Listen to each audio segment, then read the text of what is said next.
तो last class में हम लोगों ने torque experience by a current loop in a uniform magnetic field calculate किया था, और उसी के अंदर मैंने आपको एक टर्म लिखवाया था मैग्नेटिक डाइपोल। देखिए लिखवा था मैग्नेटिक डाइपोल, एक वर्ड लिखा था, पर उस दिन मैग्नेटिक डाइपोल में आपको बताया नहीं था लास्ट क्लास में।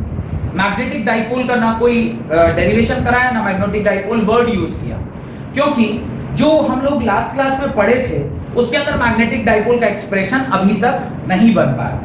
केस 2 के अंदर मैग्नेटिक डाइपोल का टर्म बनता है।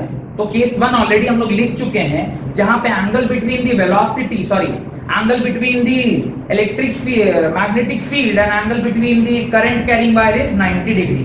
तो वो केस देख लिया। अब लिखिए the plane of the loop, case 2, the plane of the loop is not along the magnetic field, is not along the magnetic field, but makes an angle with it, but makes an angle with it.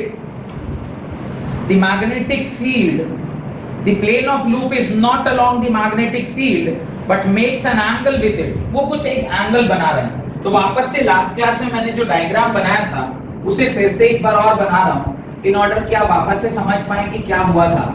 इस तरह का मैंने कुछ north pole बनाया होगा जो आपको ध्यान भी होगा। आप लोगों को दोबारा बनाना है इसलिए आप फिर से बना लें इसे। दिस इज नॉर्थ पोल, और इसी तरह से मैंने इधर कहीं पे साउथ पोल बनाया होगा, और this is your south pole, this is your south pole, ये आपका साउथ पोल है, दिस इज साउथ पोल। हाँ, this is your north pole.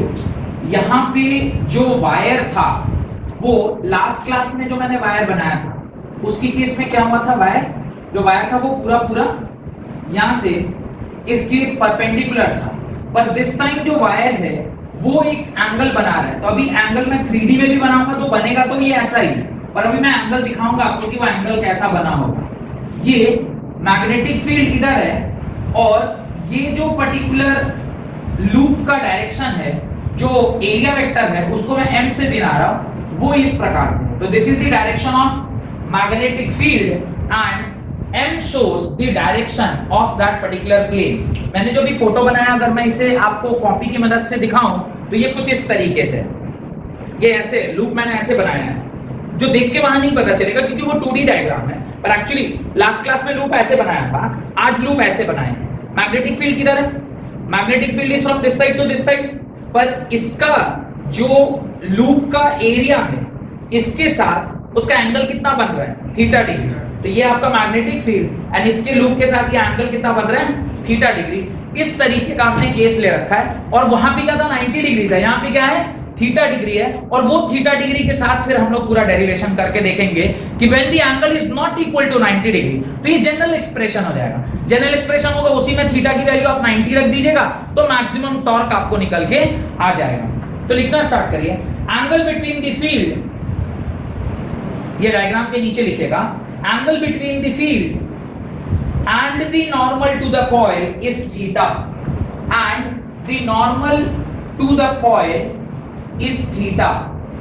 coil का normal means area vector और मैग्नेटिक फील्ड वेक्टर के बीच में कितना एंगल बना हुआ है? थीटा एंगल बना हुआ है।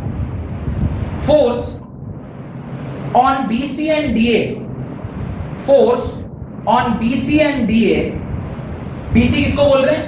ये वाली लाइन, और DA किसको बोल रहे हैं? ये वाली लाइन। ये आपस में एक दूसरे को क्या कर देगी? कैंसिल आउट कर देगी। ये आपस में एक दूसरे को क्या कर देगी? Cancel out. क्यों? क्योंकि जब करंट इधर से चल रहा होगा तो यहाँ ऐसे गया होगा, फिर ऐसे गया होगा, फिर यहाँ ऐसे, फिर इधर आया होगा, फिर इधर। तो D से एक करंट जा रहा है और B से C में, ये आपस में एक दूसरे के इंपैक्ट को क्या कर देगा? नलीफाई कर देगा या जीरो कर देगा। तो लिखें, force on BC and D are equal and opposite and they cancel each other as they are collinear, and they cancel each other as they are collinear। चूंकि वो कोलिनियर हैं, आपस में एक दूसरे को क्या कर रहे हैं? कैंसल कर दे रहे हैं। लेकिन जो फोर्स AB और CD पर है, that is F1 and F2, तो AB और BC पर जो फोर्स है that is F1, AB के ऊपर F1 है और CD के ऊपर F2 है, और दोनों की वैल्यू किसके बराबर होगी? याद है ना, इसको हमने क्या माना था? बॉम्बे माना था, और इसको क्या माना था? आगरा, ए माना था। याद आ रहा है? तो इन दोनों के ऊपर जो फोर्स होगा वो क्या होगा? फोर्स का वैल्यू है I into length B cross L। Formula क्या है? ध्यान है ना, F is equal to I B cross L। अभी I मैं क्रॉस प्रोडक्ट को अभी छोड़ दे रहा हूं क्योंकि sin theta is the angle between length vector and magnetic vector, वो तो यहाँ पे 90 डिग्री है, तो उसको हम लोग चेक कर रहे हैं। तो वो क्या होगा? I B इंटू B, यानी F1 is equal to F2 is equal to BIB के बराबर होगा। तो ये फोर्स की वैल्यू दोनों आ गई, तो दोनों ही बराबर हैं। दोनों की वैल्यू क्या है? IBB या BIB, BIB के बराबर और ये भी BIB के बराबर। हाँ, दोनों का जो फोर्स का डायरेक्शन है वो क्या होगा? अलग अलग होगा, जो हमने लास्ट क्लास में निकाला भी था with the help of what? With the help of Fleming's left hand rule. आपने देखा था एक ऊपर जा रहा था तो दूसरा नीचे जा रहा था और आपस में वो इस तरह उसको क्या कर रहे थे? रोटेट कर रहे थे, और वही हम लोग टॉर्क के फॉर्म में कैलकुलेट किए। अब हम लोगों को यहां पर क्या कैलकुलेट करना है? टॉर्क लिखना है। तो लिखिए magnitude of torque on loop, magnitude of torque on loop वो कैसे निकालेंगे उसको जरा ध्यान से देखिएगा। ये आपका लूप है, ये वो डायरेक्शन है, this is the direction of magnetic field. इधर फोर्स F1 लग रहा है और इधर फोर्स F2 लग रहा है। यहां पे सॉरी, यहां पे फोर्स F2 लग रहा है, और इन दोनों फोर्सेस के बीच का जो दूरी है this is a/2 and this is a/2, और ये जो एंगल है इसको हम लोग क्या बोल रहे हैं? थीटा बोल रहे हैं। This angle is known as theta. Sorry, ये एंगल थीटा नहीं, ये थीटा नहीं, the angle between magnetic field and this is theta. इसको आप क्या मान रहे हैं? थीटा मान रहे हैं। अब जरा ध्यान से इसको थोड़ा समझिएगा, क्योंकि ये समझ में आ गया तो बाकी की कहानी तो यूं ही समझ में आ गई। अगर मैं चाह रहा हूं कि ये टॉर्क ये घूमे, तो घूमने के लिए जो आपका फिक्स्ड पॉइंट होता है, जो आपका जिसको आप क्या बोलते हैं? पाइवोट पॉइंट होता है, उसके across perpendicular force into distance होता है या नहीं होता? ठीक, ये a/2 है, इस तरफ से देखिएगा तो ज्यादा अच्छा समझ में आएगा। दिस इज a/2, तो ये अगर इस a/2 का दो कंपोनेंट होगा, एक इस तरफ और एक इस तरफ, ये थीटा, तो ये 90 माइनस थीटा होगा कि नहीं होगा? ये 90 माइनस थीटा। अभी ये a/2 का अगर इधर कोई कंपोनेंट लेंगे तो ये क्या लिखेंगे? a/2 साइन की cos 90 माइनस थीटा, जो कि a/2 साइन थीटा के बराबर होगा। ये तो थोड़ा बहुत आपको पता होगा। अगर ये 90 माइनस थीटा, तो ये भी क्या? 90 minus theta vertical opposite angle, vertical opposite angle है ये 90 माइनस थीटा, तो इसका उधर वाला कंपोनेंट क्या लिखेंगे? a/2 cos 90 माइनस थीटा, और cos 90 minus theta means a/2 sin theta. यानी जब कभी भी हम टॉर्क निकालते हैं तो टॉर्क का फार्मूला होता है r cross f perpendicular, perpendicular force into this, और दूसरा फार्मूला होता है r परपेंडिकुलर इनटू f। ये दो फार्मूला होता है ना, आइदर आप फोर्स का परपेंडिकुलर कराते हैं या फिर जो रेडियल डिस्टेंस है उसका परपेंडिकुलर, दोनों में से कोई एक ही परपेंडिकुलर आप ले सकते हैं। इसलिए ये क्या लॉजिक है मैं समझाता हूं आपको। इसलिए सपोज करिए ये आपका रिमोट है, इसको आप ऐसे किसी फोर्स से धक्का लगा लें। अगर मैं चाहता हूं कि ये ऐसे रोटेट करें, ऐसे रोटेट करें, आप किससे धक्का लगा रहे हैं? आप इससे धक्का लगा रहे हैं, ऐसे टेने फोर्स से धक्का लगा रहे हैं। इसका दो कंपोनेंट, एक ये कंपोनेंट, एक ये कंपोनेंट। अगर मुझे इसको ऐसे नचाना है तो ये वाला फोर्स काम में आएगा कि ये वाला फोर्स काम में आएगा? नीचे वाला। तो आपने क्या किया, यहां जो पाइवोट पॉइंट था इस पे आपने इस एंगल पर फोर्स लगाया, इसका ये वाला कंपोनेंट काम में आया, ये वाला कंपोनेंट काम में नहीं आया। तो अगर इसके ऊपर टॉर्क लिखेंगे तो क्या लिखेंगे? इस फोर्स का ये वाला कंपोनेंट इनटू दिस डिस्टेंस, तो radial distance into perpendicular force. एक तो ये तरीका है, या कई बार हम ऐसा करते हैं कि अगर ये पाइवोट पॉइंट नहीं है और फिर आप टॉर्क निकालना चाहते हैं, फोर्स को वहीं छोड़ दिया और रेडियस का कंपोनेंट ले लिया, तो भी बात वही है ना कि ये फोर्स क्या करेगा? इसको घुमाएगा। तो अभी आप रेडियस ये पूरा नहीं लेके उसको क्या कर दिया? उसका कंपोनेंट ले लिया।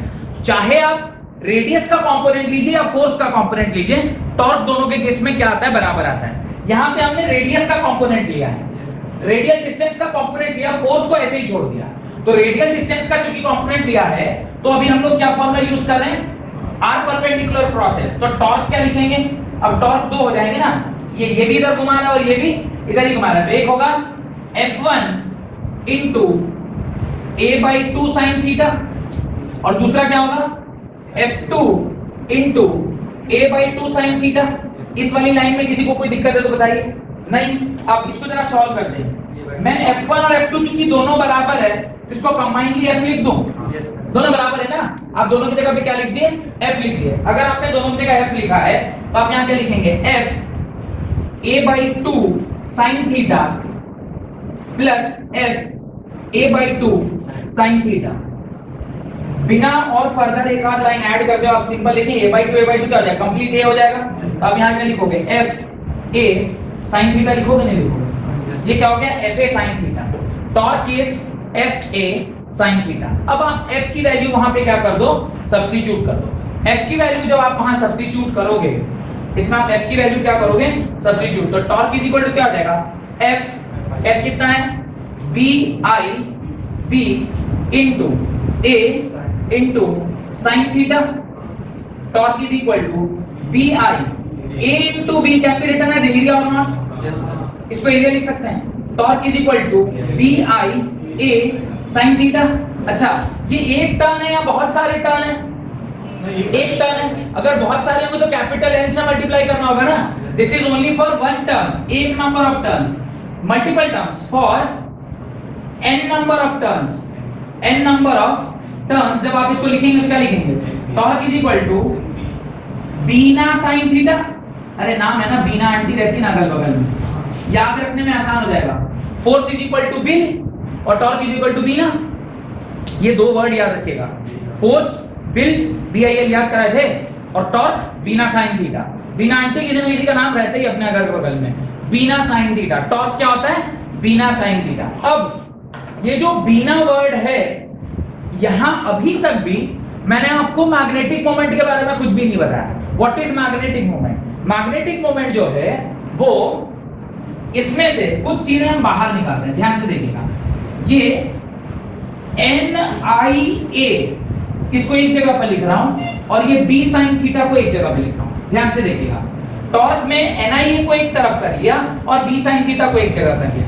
ये जो NIA है, दिस NIA, इसी को हम क्या बोलते हैं, दिस NIA को ही हम क्या बोलते हैं, magnetic moment.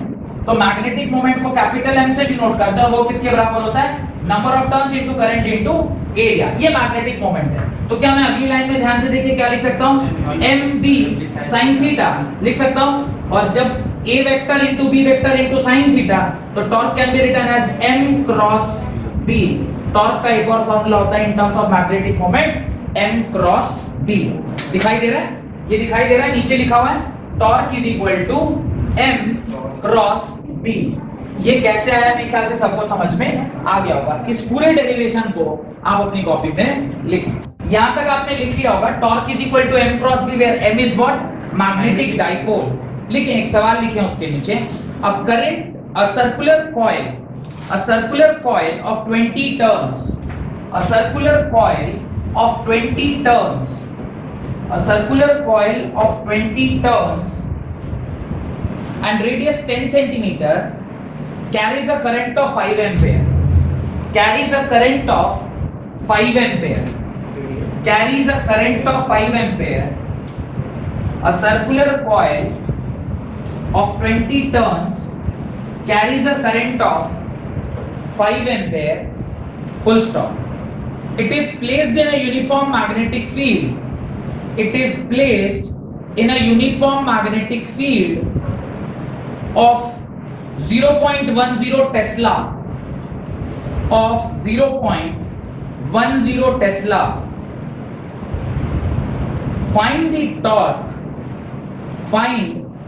torque acting on the coil. Find the torque acting on the coil when the magnetic field is applied in the plane of coil. When the magnetic field is applied in the plane of coil. Plane of coil में magnetic field apply किया गया है। आपको लगभग सारी चीजें दी गई है। आपको number of turns, capital N की वैल्यू दी गई है, 20 टर्न्स है। आपको करंट आई, करंट कितना दिया गया है 5 एम्पेयर दिया गया है, आपको रेडियस ऑफ कॉइल दिया गया है दैट इज 10 सेंटीमीटर यानी 10 into 10⁻⁻² मीटर के बराबर। और क्या क्या इंफॉर्मेशन आपको दिया गया है, आपको बी भी दिया गया है। What is B? B is 0.10 tesla. आपसे उसने टॉर्क कैलकुलेट करने को कहा है। You have to calculate the torque for this particular case. Torque calculate आप कैसे करेंगे? तो टॉर्क कैलकुलेट करने के लिए फॉर्मूला जो आपको पता है वो है बीना साइन थीटा। बीना साइन थीटा, बीना साइन थीटा एक फॉर्मूला आपको पता है।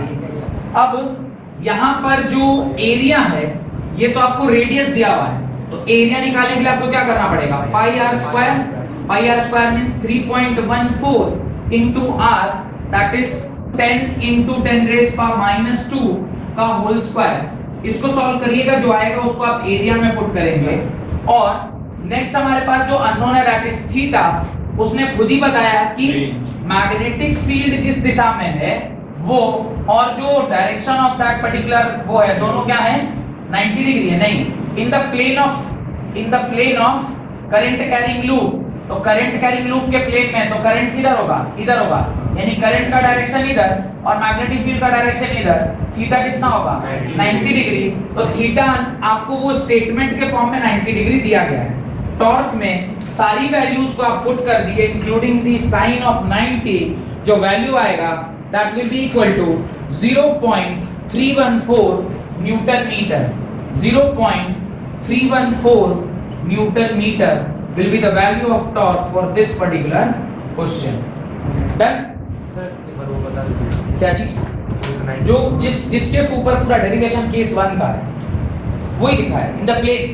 ये आपका प्लेन है, this is the plane of coil और इस प्लेन ऑफ कॉइल में ही क्या जा रहा है मैग्नेटिक फील्ड। मैग्नेटिक फील्ड ऐसे, प्लेन ऑफ कॉइल में करंट कैसे था ऐसे, तो करंट और मैग्नेटिक फील्ड के बीच का एंगल कितना होगा 90 डिग्री। वही वहां पे थीटा 90 डिग्री लिखा गया है। हेडिंग डालें circular current loop as a magnetic dipole. Circular current loop as a magnetic dipole. Circular current loop as a magnetic dipole. Heading डालें circular current loop as a magnetic dipole. अब circular loop किस प्रकार से magnetic dipole की तरफ behave करता है ये हम लोग को देखना है। मैग्नेटिक डाइपोल का एज सच मतलब क्या समझ में आ रहा है? Magnet comprises of 2 poles, one is north pole and the other is south pole. तो ये कंबाइनली इसको क्या बोलेंगे मैग्नेटिक डाइपोल बोलेंगे। अब कोई करंट कैरिंग कॉइल अगर है, करंट कैरिंग कॉइल मींस एक इस तरह का सर्कुलर कॉइल है। इस सर्कुलर कॉइल में अगर कोई भी XYZ डायरेक्शन आप ले लीजिए, सपोज मैं थोड़ी देर तक कहता हूं, थोड़ी देर के लिए कहता हूं कि ये आपका टॉप व्यू है। टॉप व्यू मींस अभी मैं क्या बोल रहा हूं, ये जो सर्कल मैंने बनाया वो कैसा बनाया है, ये जो सर्कल मैंने बनाया वो कैसा है, ये सर्कल इसके ऊपर है। ये इस प्रकार का सर्कल मैंने बनाया है, ये इस प्रकार का सर्कल मैंने बनाया, ये ऐसा सर्कल है, ये ऐसा सर्कल है, ये यहाँ बना हुआ है जो ऐसा, पर ये है इस प्रकार से, ये इस प्रकार से है ऐसा। तो बोर्ड पे तो ऐसे दिखेगा पर वो एक्चुअली में इस तरह है पैरेलल टू द सरफेस। अभी ये सर्कुलर लूप है, आप देखिए, चाहे मैं और अच्छे से आपको दिखाता हूं एक बार। अभी आप देखिए, ये शायद मैंने आपको पहले भी दिखाया होगा, ये आपका सर्कुलर लूप है जो यहां बना हुआ है। अच्छा, मैं अगर ऊपर से देख रहा हूं इसको, अच्छा सामने से देखें, मैं अगर सामने से देख रहा हूं, मुझे बताइएगा ये डायरेक्शन जो डायरेक्शन मैंने यहाँ पे दिखाया है, ये आपके लिए क्लॉकवाइज है एंटी क्लॉकवाइज? आपके लिए क्लॉकवाइज है। अच्छा, वही डायरेक्शन मैं इधर से भी बनाता हूं, मेरे लिए वो क्या होगा सोचिए, मेरे लिए एंटी क्लॉकवाइज होगा ना, क्योंकि मैं जब इधर से देख रहा हूं मुझे ऐसे घूमता दिख रहा है और आप देख रहे हो तो आपको इधर, तो आपके लिए ये सीधा घूम रहा है, मेरे लिए ये उल्टा घूम रहा है। यानी मेरे लिए जो एंटी क्लॉकवाइज है आपके लिए वो क्लॉकवाइज। यानी अगर एक सर्कुलर लूप को दो तरफ से देखा जाए तो एक तरफ क्लॉकवाइज करंट दिख रहा है और दूसरी तरफ एंटी क्लॉकवाइज करंट। मैंने इस तरह का कोई जानकारी आपको दिया था कि अगर किसी सर्कुलर कॉइल में अगर क्लॉकवाइज करंट होता है तो उसको क्या बोलते हैं, साउथ पोल, और अगर कहीं पे एंटी क्लॉकवाइज करंट होता है तो उसको क्या बोलते हैं, नॉर्थ पोल। लेंज लॉ करके कुछ पढ़ाया होगा, तो मैंने से कहा होगा कि जब क्लॉकवाइज डायरेक्शन ऑफ करंट होता है तो क्या होता है, दैट इज साउथ पोल। तो आपके लिए ये वाला क्या है, करेक्ट क्लॉकवाइज है, क्लॉकवाइज होगा तो ये वाला साइड का पोलैरिटी क्या होगा, साउथ पोल। मेरे लिए ये क्या है, एंटी क्लॉकवाइज। मेरे लिए इधर से देखने पर ये कौन सा पोल है, नॉर्थ पोल। एक ही करंट कैरिंग वायर में एक साइड पर साउथ पोल, एक साइड पर नॉर्थ पोल, तो ये मैग्नेटिक डाइपोल की तरह काम कर रहा है, नहीं कर रहा है। हेडिंग आपने क्या डाला है, circular current loop as magnetic dipole. तो अभी आपको ये समझ में आ रहा है कि ये मैग्नेटिक डाइपोल है, this is a magnetic dipole. अगर ये मैग्नेटिक डाइपोल है तो उसके नीचे आप ये डायग्राम बनाइए और लिखिए जो मैं बोलता हूं, देखने, a current loop behaves as magnetic dipole, a current loop behaves as a magnetic dipole, full stop.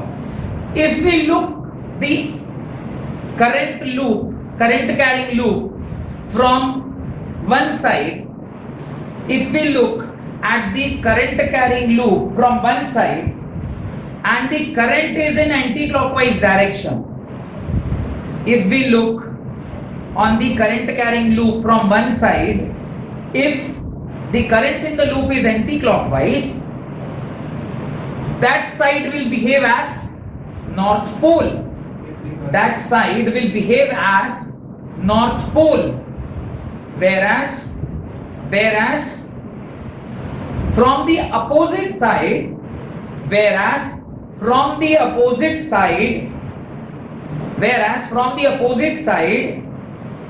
if the same current carrying wire is looked upon, whereas from the opposite side, if the same current carrying wire is looked upon, whereas the same current carrying coil, क्या पहले कुछ और बोला, current carrying coil is seen from opposite side या looked upon, जो भी मैंने बोला होगा, the current is in clockwise direction, the current is in clockwise direction, and that side of the coil behaves as south pole, that side of the wire behaves as south pole, full stop, paragraph change. That means, full stop, paragraph change, that means current loop behaves as, that means current loop behaves as a system of two equal and opposite magnetic poles. That means current loop behaves as a system of two equal and opposite magnetic pole, hence it acts as a magnetic dipole. Two equal and opposite magnetic poles, hence it acts as a magnetic dipole, hence it acts as a magnetic dipole. Got it? जो मैंने समझाया था उसी को सिर्फ English में लिखवाया है, दैट्स इट। इससे ज्यादा कोई बहुत चमत्कार काम नहीं किया है। उसी चीज को भाई कभी एक साइड से देखा तो क्लॉकवाइज दिख रहा था, दूसरी साइड से दिखा तो एंटी क्लॉक दिख रहा था, जिस साइड से क्लॉकवाइज था वो साउथ पोल हो गया, जिस साइड से एंटी क्लॉकवाइज था वो नॉर्थ पोल हो गया। एक करंट कैरिंग वायर में एक साइड से साउथ पोल, एक साइड से नॉर्थ पोल, तो इसी को आप मैग्नेटिक डाइपोल बोलते हैं। यही बात मैंने अभी लिखवाया, इससे ज्यादा कुछ रॉकेट साइंस नहीं लिखवाया, क्योंकि मन से लिखवाया इसलिए थोड़ा आगे पीछे हो सकता है इधर उधर। डन, लिखिए। अब अगर मुझे यहां तक समझ में आ गया तो मैग्नेटिक डाइपोल कितना होता है, ये कैपिटल M का जो वैल्यू है वो किसके बराबर है, NIA, नेशनल इन्वेस्टिगेशन एजेंसी, इसे याद रख सकते हैं। मैग्नेटिक डाइपोल किसके बराबर, NIA, नेशनल इन्वेस्टिगेशन एजेंसी। देखा ना, वो बोलते कभी NIA लगा दिया, कभी CBI लगा दिया, वो मोदी जी पे लोग ऐसा इल्जाम लगाते रहते हैं, खास करके ममता बनर्जी, खेला हो गए। तो वो NIA से आप याद रख सकते हैं कि मैग्नेटिक डाइपोल क्या है, NIA के बराबर है।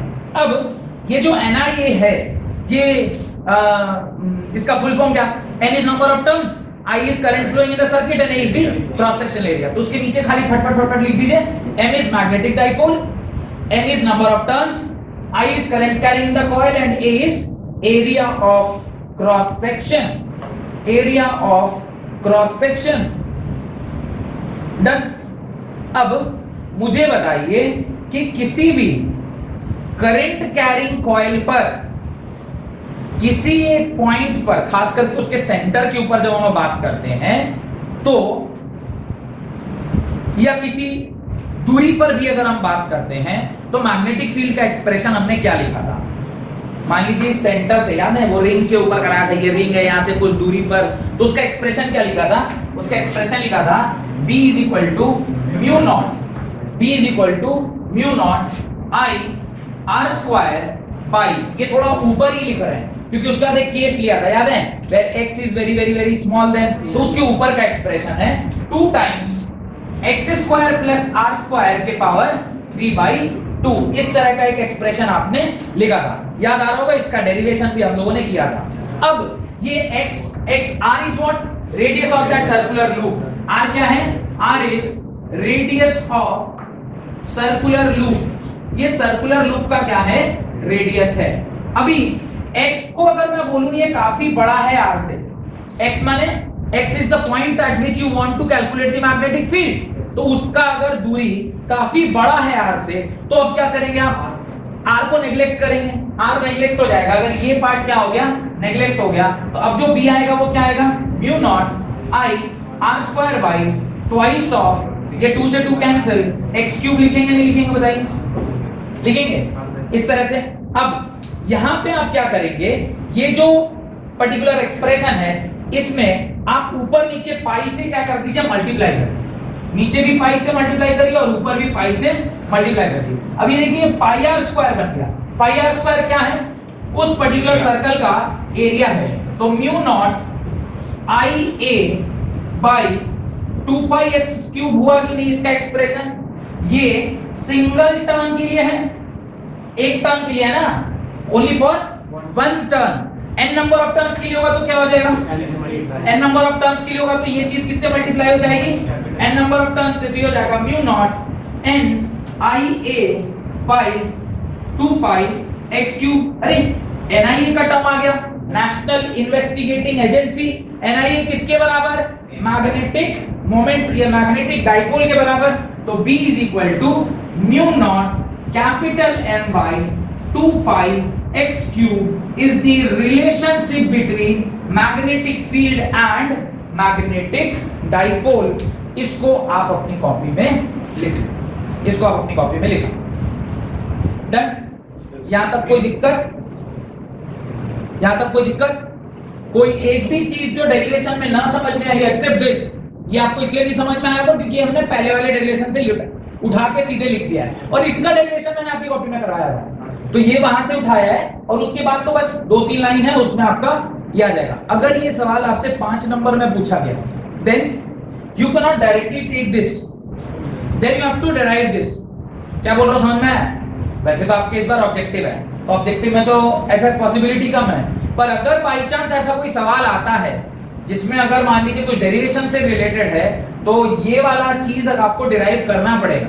तो इस बार तो ऐसा कोई चांस नहीं है जहां पे कि आपको डेरिवेशन पूछा जाए, क्योंकि ऑब्जेक्टिव ऑलरेडी डिक्लेयर कर दिया है सीबीएसई ने, तो उसमें फिर आप चिल माडी स्टेट में रह सकते हैं। नेक्स्ट अगला हेडिंग है magnetic dipole moment of revolving electron. आज की क्लास के लास्ट टॉपिक है, it will take another 10 minutes और ये फिर खत्म हो जाएगा, और अगली क्लास में हम लोग मूविंग कॉइल गैल्वानोमीटर पढ़ेंगे और ये चैप्टर ही समाप्त हो जाएगा आफ्टर मूविंग कॉइल गैल्वानोमीटर, जो कि लास्ट टॉपिक है आपके इस पर्टिकुलर चैप्टर का। Right, magnetic dipole moment of revolving electron.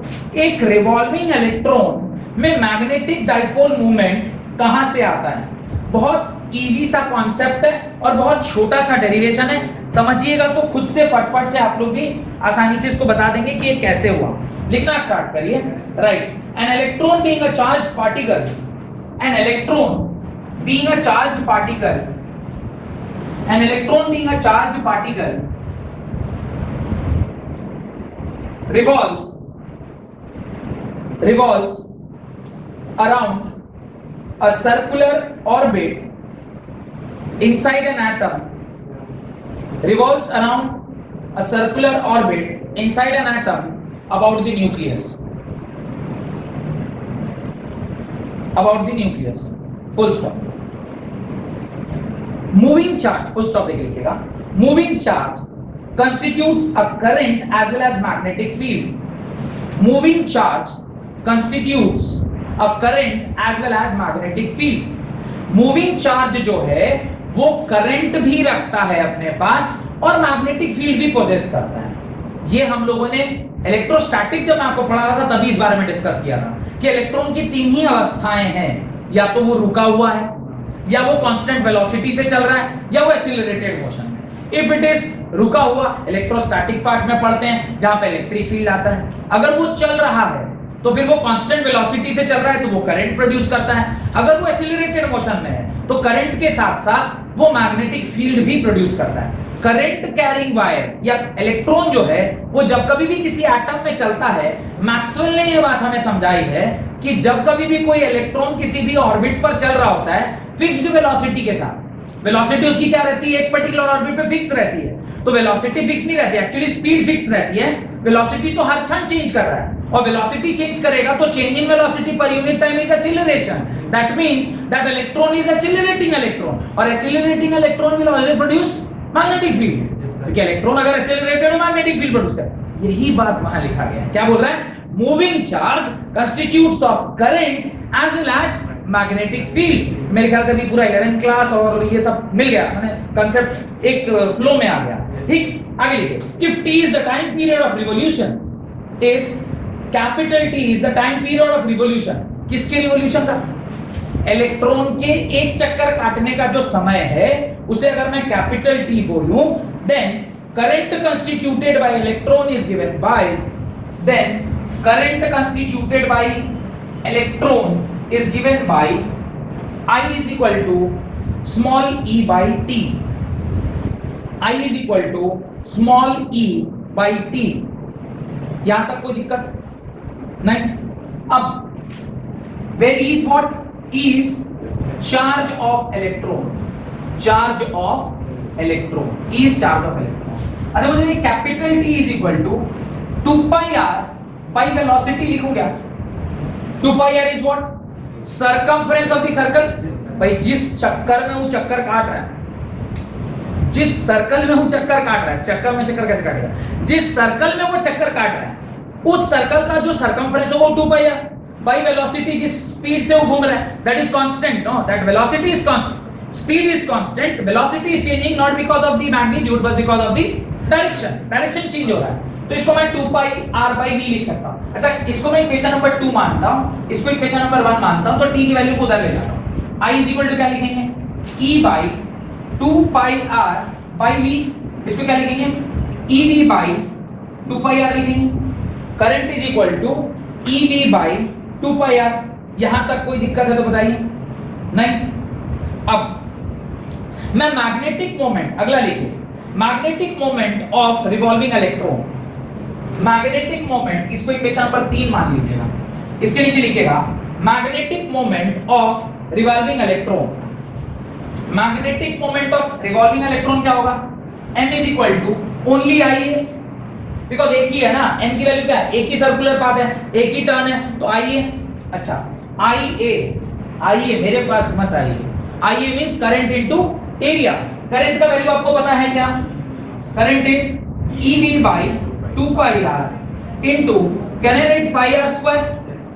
तो m इज इक्वल टू, जो कट पिट रहा है काट दीजिए, पाई से पाई कट रहा है, एक r से एक r कट रहा है, आपके पास क्या बचा? ev r by 2। Capital M is equal to ev r by 2। यहां तक कोई दिक्कत है तो बताइए? नहीं।